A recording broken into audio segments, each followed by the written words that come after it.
খরাপ্রবণ অঞ্চলে ধান চাষে পানি সাশ্রয়ে নতুন এক প্রযুক্তির ব্যবহার শুরু হয়েছে। নাম অল্টারনেট ওয়েডিং অ্যান্ড ডাইং বা এডব্লিউটি। যে প্রযুক্তির মাধ্যমে ধান চাষে পানির খরচ কমবে। দেশি বিদেশি বিভিন্ন সংস্থা ও সরকারি সহযোগিতায় পরিচালিত আইওটি ভিত্তিক এডব্লিউটি প্রকল্পের আওতায় রাজশাহী অঞ্চলের বিভিন্ন উপজেলার মাঠে এ পদ্ধতির পরীক্ষামূলক প্রয়োগ চলছে। এডব্লিউটি হলো একটি পরিবেশ বান্ধব প্রযুক্তি, যেখানে ধান খেতে পানির স্তর নিয়ন্ত্রিতভাবে বজায় রাখা হয়। 28 থেকে 70% পানির অপচয় রোধের ফলে কৃষকের উৎপাদন খরচও উল্লেখযোগ্য হারে কমে আসে। বিশেষজ্ঞরা বলছেন, এই প্রযুক্তির ব্যবহারে ধান উৎপাদনে 10 থেকে 20% পর্যন্ত ফলনও বাড়তে পারে। পাশাপাশি গ্রিনহাউস গ্যাস নিঃসরণ কমে বলে পরিবেশ বান্ধব কৃষি নিশ্চিত হয়। এছাড়া গ্রিনহাউস গ্যাস পরিমাপক চেম্বারের মাধ্যমে মিথেন, কার্বন ডাই অক্সাইড ও নাইট্রাস অক্সাইড গ্যাস নিরীক্ষণ করা হয় এই পদ্ধতির ব্যবহারে। নওগাঁর নিয়ামতপুর উপজেলায় এবার একাধিক কৃষকের জমিতে পরীক্ষামূলক এই চাষ পদ্ধতির প্রয়োগ করা হয়েছে। এসব জমিতে 20% পানি সাশ্রয় সম্ভব হয়েছে, আর 30%-এর অধিক জমি থেকে কার্বন নিঃসরণ কমানো সম্ভব হয়েছে বলে জানিয়েছেন সংশ্লিষ্টরা। গত 28 এপ্রিল নিয়ামতপুর উপজেলার এই পদ্ধতির প্রয়োগ পর্যবেক্ষণে যান বাংলাদেশ রেসিডেন্ট মিশনের প্রধান অর্থনীতিবিদ ও আন্তর্জাতিক ধান গবেষণা ইনস্টিটিউট এশিয়ান মেগা ডেল্টা প্রকল্পের কৃষি উৎপাদন ব্যবস্থার সহকারী বিজ্ঞানী। So this is Asian Development Bank financed project called Sustainable and Low Carbon Rice Production.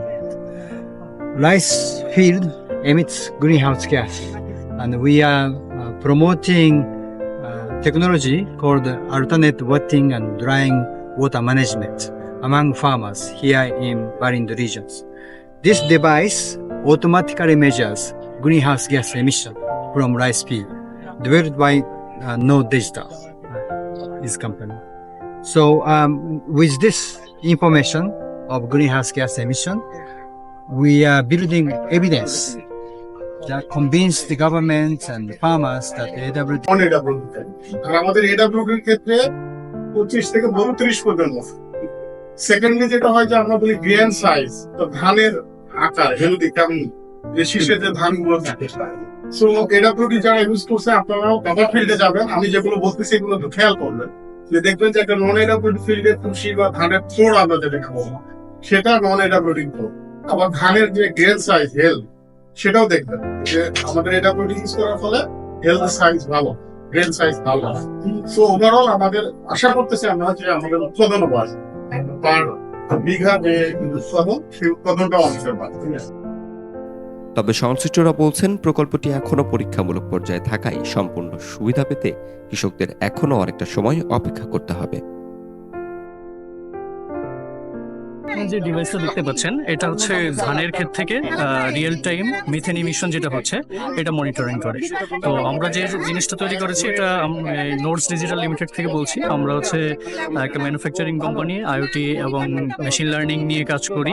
আমরা হচ্ছে এখানে যে চেম্বারটা দেখতে পাচ্ছেন, এই চেম্বারের ভিতরে একটা মিথেন সেন্সর আছে এবং আমরা সোলার পাওয়ার দিয়ে এই সেন্সরটাকে অ্যাক্টিভেট করি এবং সোলার পাওয়ারের মাধ্যমে চলে।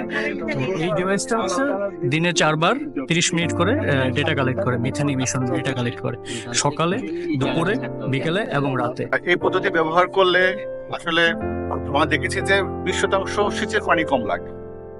আমাদের প্রচলিত ধারণা আছে যে কৃষি জমিতে সবসময়, বোরো ধানের জমিতে আমাদের পানি ধরে রাখতে হবে, সবসময় দাঁড়ানো পানি থাকতে হবে। আসলে এটার কোনো প্রয়োজন নেই। আবার অন্যদিকে দেখা যাচ্ছে যে আমরা এডব্লিউডি পদ্ধতি ব্যবহার করে অনেকে ধারণা হতে পারে যে ফলন কমে যেতে পারে, কিন্তু আসলে কথাটি সত্য নয়। আমরা গবেষণা করে দেখেছি যে ধানের ফলন বৃদ্ধি পায়।